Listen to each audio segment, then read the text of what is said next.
Alright, so in this video I'm going to show you how to take a pot off of the pottery wheel. After you throw a pot or a bowl or a cup or even a plate, you do need to remove the pot from the bat that is sitting around the wheel. What I'm going to show you is I'm going to show you how to slide your pot off, a water slide technique. The most important part of this is to get the bottom prepared correctly. So for this small vase that I have here on the wheel that's spinning, I intentionally left a little bit of extra clay. When you first start out, usually there'll be a little bit of clay left in the bottom. If you can see the inside of my pot, it curves in like a bowl. It doesn't go straight down and it doesn't flare out. All of this clay below this little line right here is extra clay that I don't need. It makes it, because it flares out, when I cut it, it's going to make it stick right back to the wheel, kind of like a floppy suction cup.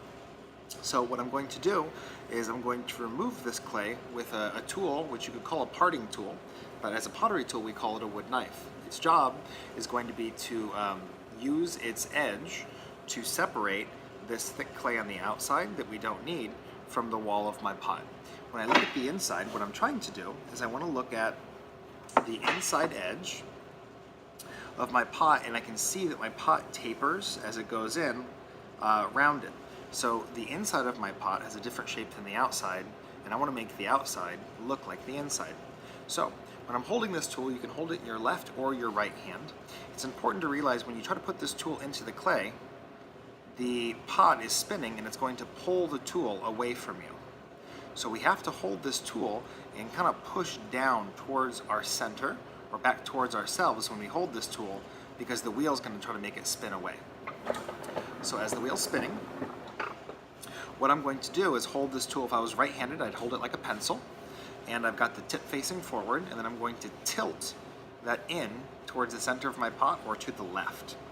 Then holding it with my hand, I'm holding with both hands steady, my hands anchored against my body, I'm going to slowly push down and in at the same time. What you'll notice is my tool is parting the clay. Now there's going to be a tendency for some of you to push down and for the clay to take you out, and you're going to come out of your little spot here. Okay, that's going to happen to some of you. It's important when you're pushing down that you push down and in towards your center. Don't let the tool pull away. Okay, I'm left-handed.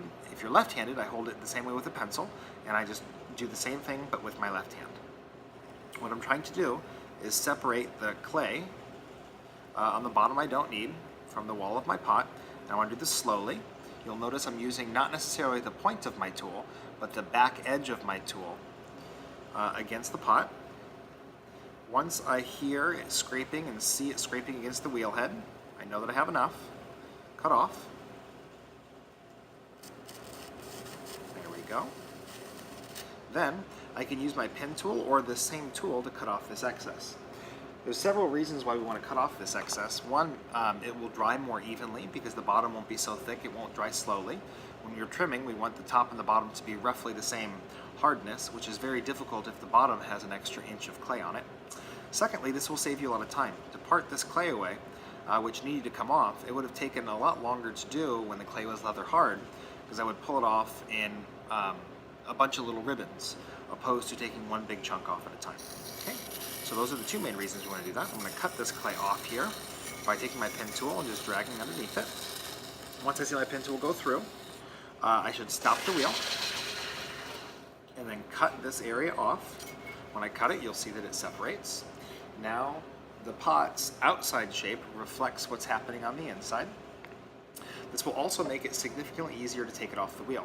If you've had problems taking your pots off the wheel before watching this video, I would encourage you then to do one more step and to clean all the clay off of the orange bat that you're working on so that it's completely clean underneath your pot. Then take the tip of this tool and go underneath your pot just a little bit so that you can kind of see a little dark shadow underneath your pot. So when I'm looking at this from the side, I see a little dark shadow. That's going to decrease the amount of surface area touching the wheel, making it much easier for the pot to hydroplane. Hydroplaning is when something is sitting on the surface of water. It happens in a car when you're driving over a puddle. If you're going fast enough, instead of your tire going into the water, it actually goes over the top of the water.